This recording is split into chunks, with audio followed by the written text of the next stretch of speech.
Hello दोस्तों, स्वागत है आपका हमारा यूट्यूब चैनल में। और हम यांत्रिकी पढ़ रहे थे, जिसमें हमने जान लिया था कि कोरोलिस बल किस प्रकार कार्य करता है जब पृथ्वी घूर्णन गति करती है तो। ठीक है, उसी में एक केस है जिसका हम आज अध्ययन करेंगे कि यदि हम किसी वस्तु को या किसी गेंद को पृथ्वी पर ऊर्ध्वाधर ऊपर से नीचे गिराएं तो उस पर कोरोलिस बल किस प्रकार कार्य करेगा। ठीक है, तो आज की हमारी हेडिंग है पृथ्वी पर ऊर्ध्वाधर नीचे की ओर गिरते पिंड पर कोरोलिस बल का प्रभाव।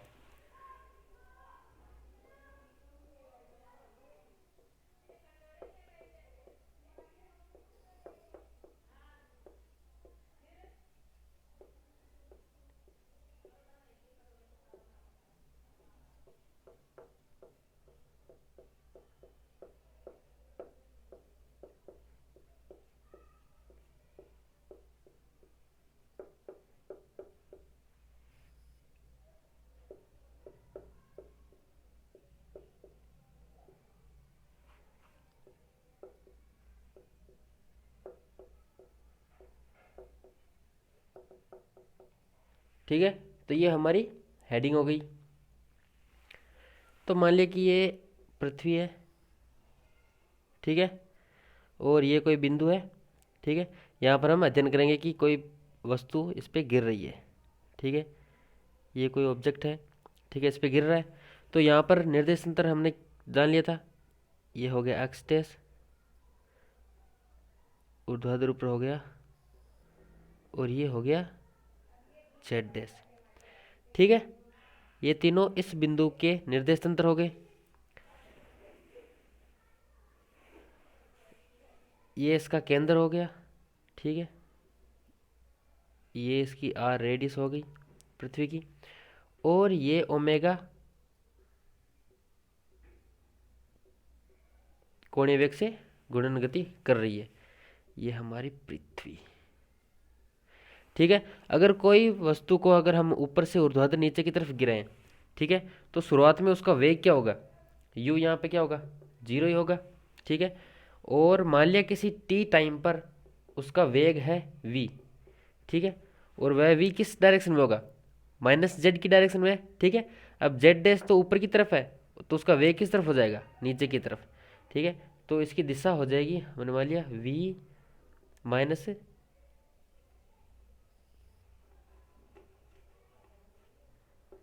माइनस के कैप की तरफ। ठीक है, तो ये हमारा वेग हो गया। अब कोरिलेस बल क्या होगा, कोरिलेस बल होता है -2m ओमेगा क्रॉस वी। ठीक है, ये सूत्र हमने देख लिया था, और इसमें वी क्या है, वी यहाँ पे वस्तु का वेग है, वस्तु का वेग। ठीक है, तो यानी कोरिलेस बल तभी कार्य करता है जब वह वस्तु गतिमान हो। अगर ये वी जीरो होगा तो उस पर कोरिलेस बल कार्य नहीं करेगा। अब एक वी में गति में हम जानते हैं कि वी बराबर क्या होता है, यू प्लस ए टी, है ना। ठीक है, ये एक वी में गति होगी जेड डायरेक्शन में, वाई और एक्स दोनों में तो वेग शून्य है, उसका सिर्फ जेड डायरेक्शन में एक वेग है। तो यू हमारे पास क्या है, जीरो, और ए क्या है, ए नीचे त्वरण होगा इसका, ठीक है, माइनस जी, है ना, गुरुत्वीय त्वरण। तो ये हो जाएगा माइनस जी और टी टाइम पर। तो वी का मान हमारे पास आ गया, v is equals to minus g t minus k cap की डायरेक्शन में हो गया, है ना। तो ये दोनों हो जाएगा, ये जी प्लस है, यहाँ पे भी जी प्लस होगा। क्यों, क्योंकि वस्तु नीचे की तरफ ही गति कर रही है, यानी जी की डायरेक्शन में गति कर रही है, तो यह जी प्लस हो जाएगा। तो वी आ गया हमारे पास, ये माइनस हम बाहर ले लेंगे, माइनस जी टी के कैप। ठीक है, ये हमारे पास वी की वैल्यू आ गई।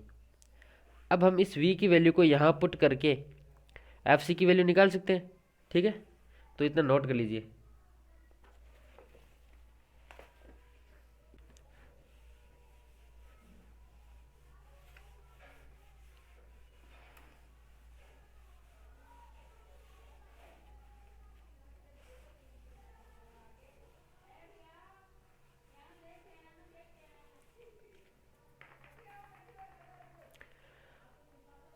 अब अगर ओमेगा की बात करें तो ओमेगा के दो घटक हो जाएंगे। ठीक है, ओमेगा के दो घटक क्या हो जाएंगे, पहला घटक हो जाएगा ओमेगा कोस लेमडा, लेमडा अक्षांश पर बात करें हम, ठीक है, और प्लस हो जाएगा ओमेगा साइन लैम्डा। इसकी डायरेक्शन क्या हो जाएगी के कैप, और इसकी डायरेक्शन हो जाएगी जे कैप की डायरेक्शन में। ठीक है, आई कैप के साथ तो इसका कोण 90 डिग्री होगा, तो वहाँ पे एंगल नहीं होगा। तो ये दो घटक ओमेगा के हमारे पास आ गए।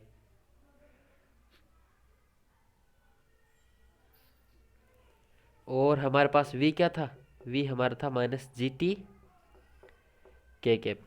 ठीक है, तो एफ सी की वैल्यू रख दें, एफ सी बराबर -2m ओमेगा क्रॉस v बराबर -2m तो बाहर रख लिया। ठीक है, ऊपर क्या आ जाएगा आई कैप जे कैप के कैप।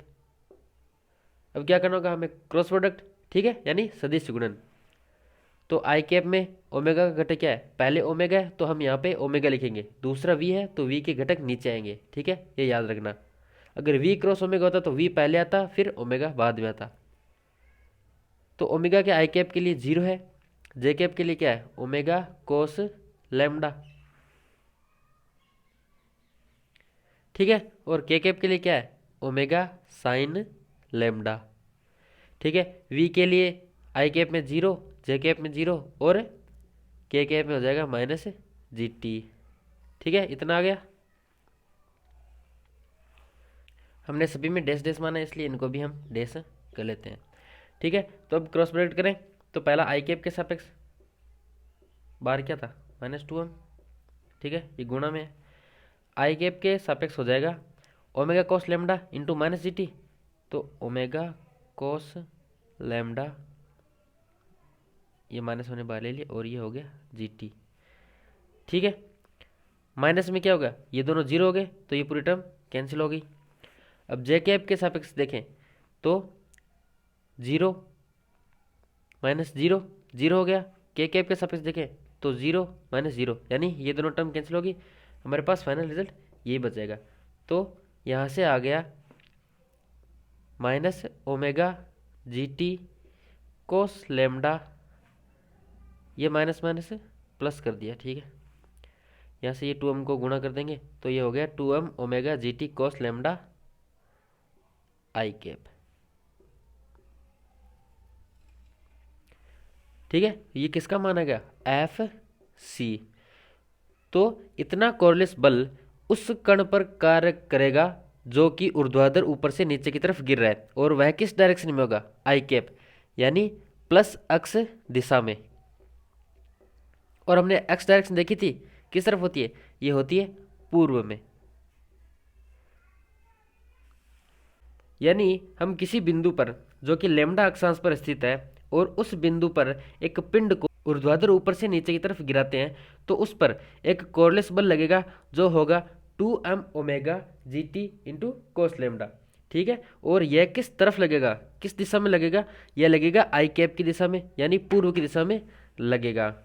ठीक है, इतनी बात समझ में आ गई होगी, इतनी नोट कर लीजिए।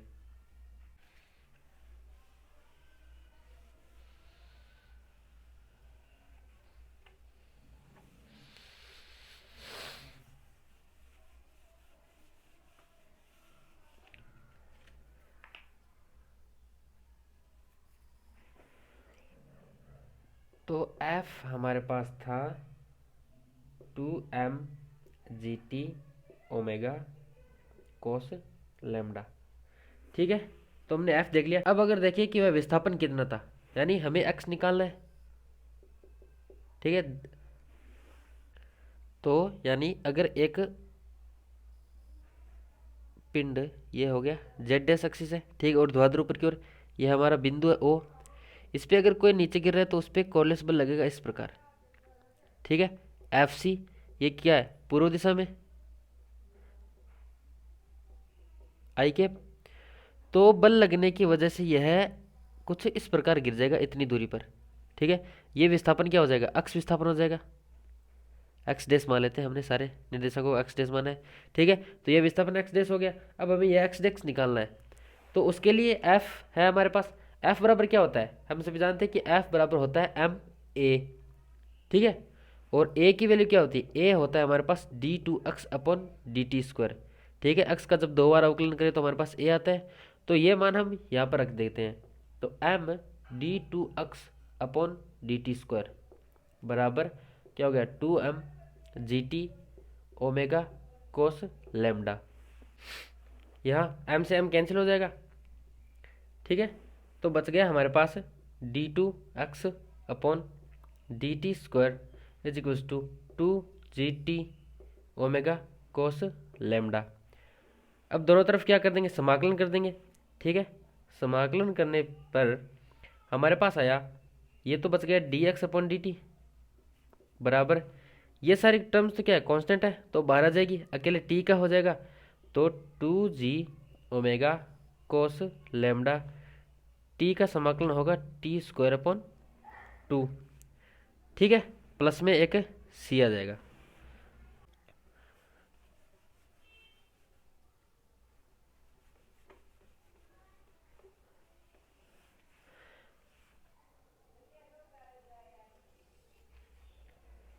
अब यहाँ से c की वैल्यू निकाल कर dx बाई dt की वैल्यू निकालेंगे, ठीक है। तो c t बराबर 0 पर, t बराबर 0 पर हमारा अक्स क्या था, 0 था, ठीक है। t बराबर 0 पर अक्स बराबर 0 हो जाएगा, क्योंकि t बराबर 0 पर वह उच्चतम बिंदु पर था और वहाँ से x 0 था।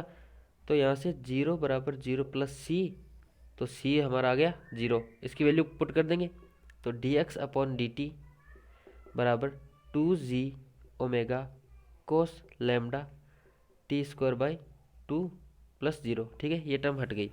अब इसका पुनः समाकलन कर देंगे, दोनों तरफ फिर से समाकलन कर दिया x के साथ t के सापेक्ष, तो ये आ गया हमारा x डैश था, ठीक है। इसको डैश लेके चलते हैं, x डैश बराबर ये 2 से 2 कैंसिल हो गया, ठीक है। ये g ओमेगा कोस लेमडा बाहर बच गया, t² का क्या हो जाएगा, ठीक है। ये समझ लोगे, प्लस एक कांस्टेंट हो जाएगा c डैश। अब इस c के लिए भी हम वैल्यू ज्ञात कर लेंगे, तो x बराबर 0 हो जाएगा, जब t बराबर 0 था, दोनों तरफ वैल्यू पुट कर देंगे, तो c डैश भी हमारा 0 आ गया, और x डैश बराबर आ गया हमारा g omega cos lambda t⁻3/3, ठीक है। यानी इतना विस्थापन उसका हो जाएगा।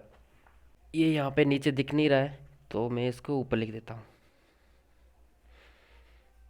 ठीक है। इतना नोट कर लीजिए, वीडियो को पॉज करके नोट कर लेना।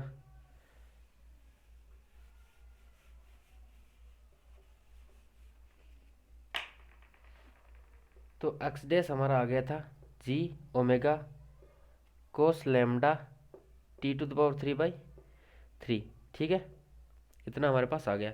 अब हमारे पास टी नहीं है, हमारे पास एक क्या है, एक हाइट है, ठीक है। एक हाइट लेके हम चले थे कि इस ऊंचाई से हम गिरा दें। अगर हमारे पास एक हाइट दी गई हो, तो उस हाइट का हमारे पास एक रिलेशन आता है टी के साथ, और वह रिलेशन क्या होता है कि T is equals to √2h/g, ठीक है। किसी पिंड को अगर हम ऊर्ध्वाधर ऊपर से नीचे फेंकें, तो हमारा टी और एच के बीच यह रिलेशन आता है, ठीक है। इसकी अगर वैल्यू पुट कर दें यहाँ पे, तो एक्स डैश बराबर हो गया 1/3 जी ओमेगा कोस लेमडा, ठीक है। टी की वैल्यू रख देंगे, तो ये हो गई 2h/g⁻3/2, ठीक है, हो गया। अब यहाँ से इसको सॉल्व कर लेंगे, तो ये हो गया 2/3 h omega cos lambda √2h/g, ये था हमारा एक्स डैश। तो ये फाइनल रिजल्ट आ गया हमारा एच के पदों में, ठीक है। अगर हमें टाइम दिया गया है, तो हमारे पास टाइम के पदों में ये आ जाएगा, और अगर हमें एच दे रखा है, तो एच के पदों में हमारे पास ये आ जाएगा, ठीक है। तो यानी यहाँ पर इस एक्स डैश की वैल्यू हमारे पास आ गई, ये इतनी वैल्यू आ जाएगी। अगर एच दी गई हो, ठीक है, या फिर टाइम दिया गया हो, तो हमारे पास वह वैल्यू आ जाएगी। और ये डायरेक्शन क्या थी, पूर्व में। यह डायरेक्शन पूर्व में कब होगी, जब वह उत्तरी गोलार्ध में हो, ठीक है। अगर वह दक्षिणी गोलार्ध में होगा, ठीक है, दक्षिणी गोलार्ध में क्या होगा कि, इसको नोट कर लीजिए एक बार,